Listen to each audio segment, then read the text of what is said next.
So you're immediately going to notice a little bit of a difference with this episode of the Toy Store Life in the fact that I'm not actually in the toy store. I'm at home. I'm in my bedroom at the moment. And you know what? That's just how it goes this time because, frankly, I haven't been back to the shop lately. And I didn't want to wait until Thursday to talk about this particular topic. Mostly because this is what I had planned for today anyway. I couldn't make it down to the shop. But here we are.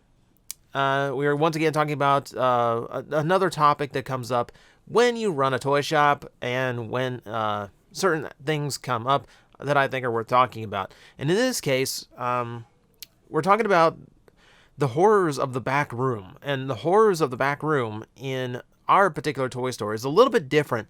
So the toy shop was originally created by one guy and then sold off about 6 months later to another guy who currently owns it. And in that situation, there's a lot of stuff that gets left over in the back stock room that we just don't know what to do with, that we have no place for, no purpose for it existing in the shop, and really nothing we can do with it. So it's taking up space, and it is merchandise that to someone would be valuable, but not to us. And to get them that merchandise is sometimes difficult. We didn't really want to make like special arrangements to do this off of like Facebook Marketplace or anything like that. I didn't want to keep running down to the shop every day to meet someone else because they wanted to grab like 3 used DVDs out of our stack of like 200 that we need to get rid of. You know, completely impractical. So instead, we look to the other shops. So something that ends up happening sometimes when you have like multiple geek shops in the area is what I call a literal stock exchange. Not so much investing in each other, but more that you have stock that has been sitting around forever, not doing anything. I have stock that has been sitting around forever, not doing anything. We have similar audiences, but not entirely the same audiences. So what if we just like, I'll give you this and you give me that, it's equivalent value, and we'll just call it even, and we'll see if it sells for you, you see if it sells for us, at least our stock looks different than it used to, right? So wins all around. Now, that's a little bit different for us here at the toy shop because we're the only one in the area. So there isn't any other like toy collectible store that we can just go off to and go, hey, what hasn't moved in like a year? Because we have things that haven't moved in a year. Would you like to switch things up a little bit? We can't do that. However, what we found in the back this time, and I wish I had taken a photo of it. I wish I had gotten some kind of like proof that this is what we found. We found a couple boxes full of used video games, and they ranged all over the place. It's mostly PS3, Xbox 360, Wii, and Wii U titles. So you're in that area. You're in that kind of time span. But there's a few other weird ones in there. There was a few PSP games. There's one random NES cartridge in there. One copy of Final Fantasy VIII on the PlayStation 1, which is probably like the most valuable thing that was in there. A DJ Hero game was in there. A Lego Dimension was in there. Lots of just really, really random stuff. But you know what? To us, it's just taking up space. We don't have clientele that will take used games. We really don't want to dedicate shelf space to them. When the shop first opened, we had shelf space dedicated to things like I mentioned before, like used DVDs. No one bought a single one. It sat there for 3 months, and all it did was take up space where toys should have gone. So we did away with that. We've not looked back, and now we have to figure out how to get rid of those. But when it came to the games, we actually did have an option. So this Southwest Florida is a dead zone of geekdom. Like there is just There are pockets of it. There are, it's like an underground thing here, though. There's no, like, oasis full of, like, here's, like, retro toy shops and retro game stores and arcades and all that kind of fun stuff. And, like, no, none of that around here, except in very tiny areas. We have a retro toy store, of course, but about 10 minutes around the road, very, very direct, somewhat direct route from where we are, we have a video game shop called the 8-Bit Hall of Fame. Now, I've been there several times. I wouldn't call myself a regular, but I'm very familiar with the place. And I've bought games there. I've traded in things there. But more than anything, I've bought toys there. I've bought Amiibo off of them. I've bought they had Dragon Ball Z like figurized models. Someone just randomly sold them, so I was happy to take a few of those. Yeah, just things like that. It's a retro video game store. Just loaded shelves upon shelves full of games, all the way, from like, PlayStation 1 to PlayStation 4 era and everything in between. Glass cases full of old N64 and Super Nintendo cartridges, boxed and unboxed. Yeah, and along the walls, just like litter, like they used to have like the mini arcade machines. They used to have a bunch of arcade machines. They sold all those off because they're gone now. Little lounge area for playing demo games and trying out games that are on the floor, that kind of thing. Cool place to just kind of hang out and check in on every now and then. And the guy running it, not a bad guy. Usually when I go in, he's watching wrestling on the TV next to the counter. So we get to talking wrestling a lot. This was a particularly we both as wrestling fans were still when I visited, it was the day Scott Hall was taken off life support, and it was shame that happened. So we were kind of like, we wanted to talk wrestling a little bit, but we're also kind of downtrodden about it. So, weird visit. But amongst all of these things, amongst all the video game stuff, and of course the stuff that he really wants to sell, people have also traded in video game based toys. They have like a pair of the Mega Man replica helmets just sitting up on the top shelf. They've had all manner of Amiibo, just strewn along like the support beams of the entire store. It is sparse, but the toys do exist there, and it's never been anything that terribly interests me to own personally. But it did occur to me that he's usually got plenty of toys there. We have a toy shop, and I have a bunch of games to trade in. So we did exactly what I explained. We did a stock exchange. He got a stack of 50 new games. We got enough new merchandise to fill up our video game section, which admittedly was actually pretty thin. So I'm going to show it off just because I like it so much. But so here's what a stack of old video games gets me. It gets me a Tanuki Mario. Completely random. Only one he had. Only Jack-specific figure he had. It gets me that. It gets me these that have been sitting around in his shop for a long time. Here's the Mortal Kombat 11 figures. Here we have Liu Kang. We have Cabal. And then, banged up box but rarer figure, we also have Raiden. The Merciless Guardian Raiden, no less. Ironically, I just got some of the Mortal Kombat spawns in that I just added to our gaming section, so these will go in perfect with that. Alright, we have actual Mortal Kombat toys now. Let's see.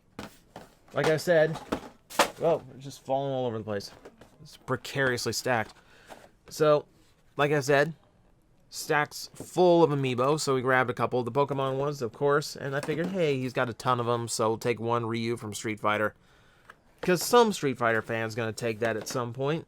But yeah, Amiibo. We've only had one at the shop, so getting a collection of them now, having an actual section, not a section, but an actual selection of Amiibo, that's going to be nice to have for once. The rest of this is going to seem like I have a major bias, But one thing I actually really like about the 8-Bit Hall of Fame is that there's always been a particular reverence toward Mega Man. He used to have like one glass case, or like not a shelf in the glass case that was just nothing but the Mega Man games. And a few scattered Mega Man toys as well. He's got a Command Mission X there that Jazzwares did. And it's awful. It's not a great toy in the least. None of the toys that they made in that era for Mega Man were. It was, however, the only like full-size action figure that the Command Mission X ever had. We'll admit, he's asking way too much for it. But, you know, that's his thing. Let it sit. You know, he likes to look at it, I guess. But there were a ton of Mega Man's toys there, so we loaded up on Mega Man. We have a Dorb. We have a Dorb of Mega Man. As close as he gets to a Funko Pop. He sends us people who ask for Funko Pops and Pokemon cards. We send him people that ask for old video games. You know, so there's another thing you do when you have shops that are in the area that have similar clientele, but not the exact same clientele. That way, you both shops benefit. You know, both shops grow in their audience because of the awareness that you're giving each other. So, as long as you're not directly competing, that's fine. We also got a full set of these. Again, this is a Funko, but it doesn't look like it. It looks like an actual action figure. Funko does actual action figures from time to time, and Mega Man was one of them. Now, I feel like Funko made a mistake because they had the Mega Man, the basic Mega Man, and then Wily, which is great because it's a great looking Wily figure. And even though it's like, even that, like it, like with your. There's still like Japanese figures that goes great with just because it looks like a really great Wily. But for the Mega Man, they went with standard, and then they immediately went repaint with the Leaf Shield, repaint with the Thunder Beam. And this was all of Wave 1. If you look on the back, that's the entirety of Wave 1. 3 of the same figure, and then 1 Wily. No Proto Man, no Roll, no Dr. Light, no Rush, no Bass. This is why Mega Man toys never take off when you make Mega Man toys, because you just get obsessed with the repaints of all of his different weapons, and you don't get into all the characters that never get toys. You know how fast I would snap up a Skull Man or Metal Man? I'd go for a Top Man at this point. Don't at me. Top Man is awesome. The Mega Man stuff gets bigger. So this one is like surprisingly cool. Who did this? This is Jack Specific. And this one is like way more than I expected it to be. So the articulation on it is very basic. Not a whole lot of articulation to it. But you know what it does have is, 35 activated sounds. And this doesn't seem like much, but it's actually like really impressive how it's implemented. So you get 3 different weapons it comes with that you can plug in. You get the Ice Slasher, the Rolling Cutter, and the Hyper Bomb. All 3 from the original Mega Man game. When you plug them in, he plays the background music from that stage. And as you listen, you can hear enemies getting destroyed, shots being fired. It actually sounds like he's running through the level, and eventually you get to hear him fighting the boss. On top of that, a lot of other weird sound features. You can trigger activations, you can trigger other music, you can trigger sound effect or attack sounds. My favorite part about this is when it's on, if you lay him on his back, he plays the game over sound. He plays like the noise when Mega Man dies. And then when you put him back up on his feet, you can hear his life bar refill. Genius.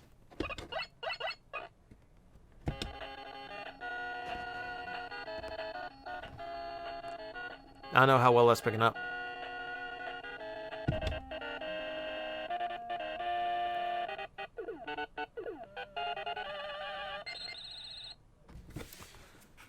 In a weird way, it works like Kamen Rider toys do. You plug stuff in, it changes the noises you get, which is super cool. So yeah, surprisingly nice figure. Even though, it's a big gimmicky toy. It's a big gimmicky toy with a lot of neat sound effects and a lot of neat implementations. Or implementations, I should say. And then we have this. This was an ironic find for me because before I worked at the toy shop, I was a customer. I was a customer day one, first preview opening they had. And one of the things I walked out with was this. This is a Mega Man versus Dr. Wily action diorama. What is an action diorama? It is this scene that is at the end of every Mega Man game. Now, it is stylized for Mega Man 11, so a few more panel lines on Mega Man.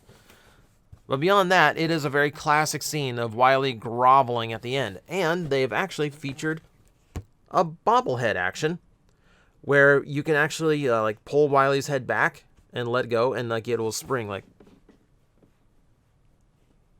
one of those dunking birds. But it makes him look like he's groveling like he does at the end of the game after you win. Which is a really clever way of making a Mega Man and Wily diorama. Now, I will admit, it's a neat thing to see, but the second you see it from any other angle than straight on, Mega Man is like seriously defying gravity with his pose, so it's an amusing one. But that is what happens when a toy shop and another local shop starts doing a literal stock exchange. He got tons of new games for his sections, tons of new things that he can offer up, and I'm expecting, like, when I check his Facebook page, I'm going to see a ton of all those old games that I recently traded in. Likewise, over on my shop's Facebook page, tomorrow, or whenever I'm in the shop next, really, all these are going to be featured as new stuff that people can come in and grab whenever they want. So, sometimes that's just how you have to get new stock. When you've got too much that you can't do anything with, you have to find someone else that has too much they can't do anything with. And sometimes it just means, working with someone who would otherwise be a competitor, but instead you make them into something of an ally, and that way both shops benefit. And, that's what you do. You don't build competition, build community. And then both shops flourish a little bit more. And that is the toy store life. Guys, I am facing the most powerful enemy any YouTuber can face, the algorithm, and I need your help to defeat him. Hit the like button, hit the subscribe button, hit the notification bell, and leave a comment. Every time you do, we attack that algorithm and we drive it back until it can no longer defeat this channel. Thank you very much.